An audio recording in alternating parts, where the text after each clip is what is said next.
It's that magical time of year where the days grow shorter, the nights grow longer.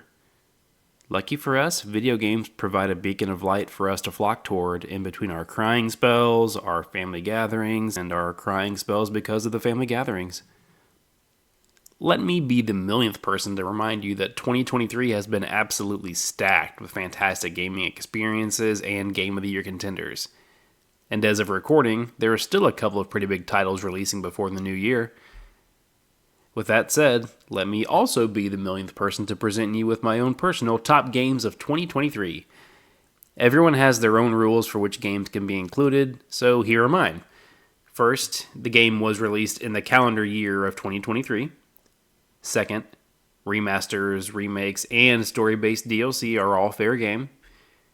And lastly, I completed the base game or the DLC in its entirety before being considered for this list. So for example, while I am having a ton of fun with Mario Wonder right now, I haven't actually finished it, so it's not on this list.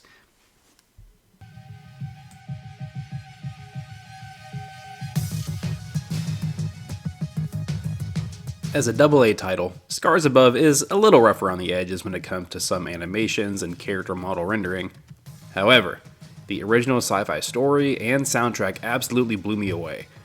On top of that, while not necessarily revolutionizing anything, it mixes up familiar gameplay elements to make something it can call its own. With a full retail price of only about $40 and several sales throughout the year, I recommend this one to any sci-fi fans who like a good story and don't mind a dash of horror thrown into the mix.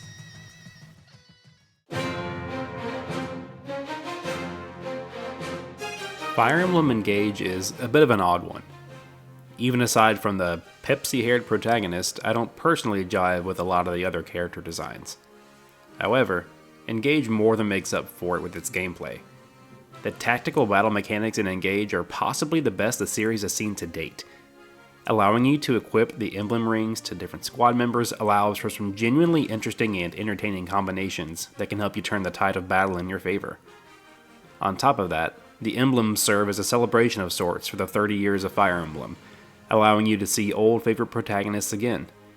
If you enjoy tactical gameplay in general or any of the previous series entries, don't sleep on this one. I'm so getting fired.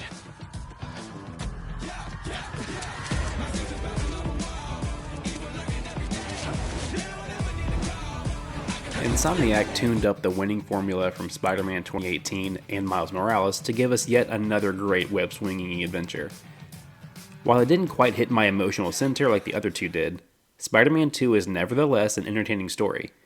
It's great seeing a snapshot of how our favorite heroes are learning and growing as time goes on, with both Spider-Men striving for that balance between their civilian lives and their costumed lives.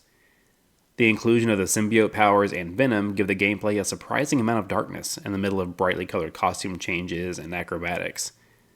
A couple aspects of the reworked combat system and some awkward plot pacing hold it back from being greater, but the rest of the gameplay is still as enjoyable as ever.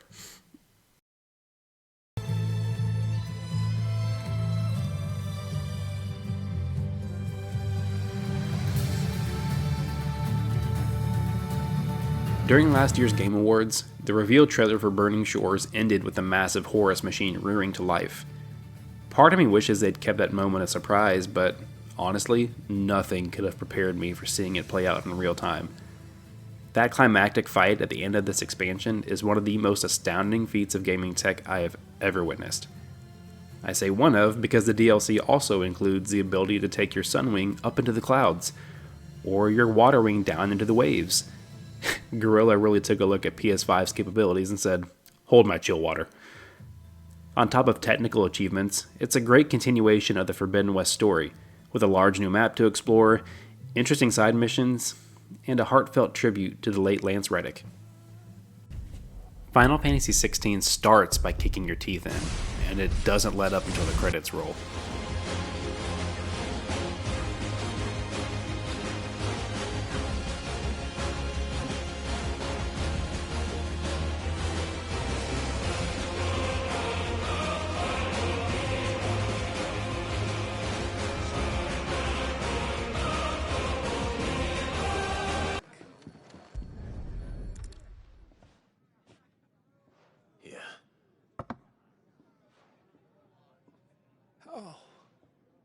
thanks. I hope you do not think me lazy for...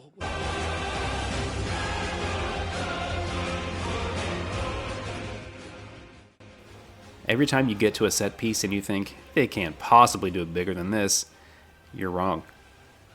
The final third of the story gets a bit convoluted, but that hardly matters when the rest of the package is so incredible. The plot in general is dark, and it doesn't shy away from some stomach-churning scenes and conversations along the way. What unfolds manages to be both hopeful and bleak, surrounded by camaraderie while stained with blood. It serves as a reminder that the right thing is worth doing, no matter how daunting the fight may be.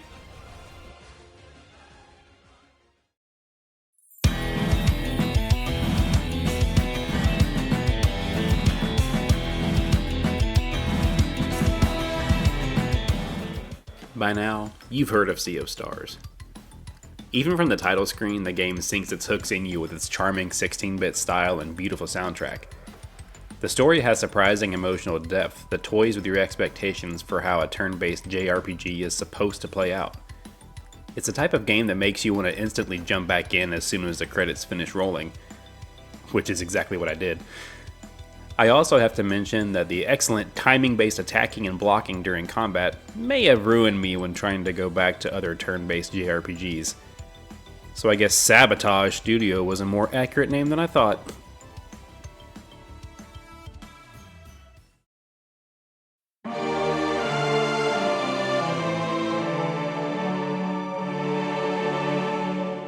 Nintendo putting out a remaster of Metroid Prime was more inevitable than Thanos, yet still managed to exceed all expectations.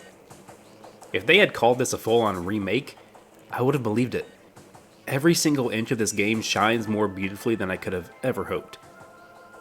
Up until the release of Metroid Dread, the original Metroid Prime was the game I'd played through more times than any other. So being able to relive one of my all-time favorites in a whole new way was nothing short of astounding.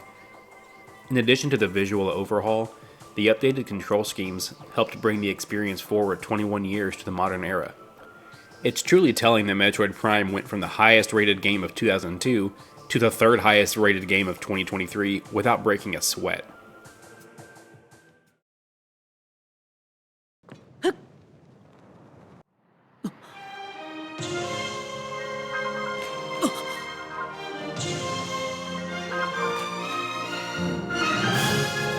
In a previous video essay, I had this to say about Tears of the Kingdom. When you first turn on the game, there is no fanfare. And I meant every word.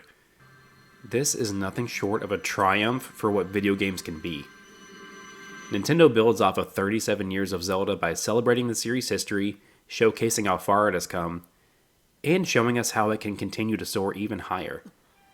The fact that they can take the same three central characters but continue to make them feel fresh may as well be witchcraft. Like, can someone look into that? And that's all without even talking about the map. Any accusations that we'd just be in the exact same world as Breath of the Wild dissipate immediately upon touching back down in Hyrule proper. In addition to the Sky Islands and the mysterious gloom-laced chasms, there are plenty of caves tucked away in them. There are hills that make sure to reward your sense of exploration, regardless of how much time you spent mapping out Hyrule in 2017.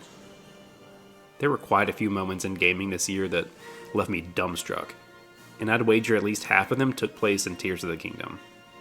The final hour alone manages to one-up itself at least 3 different times.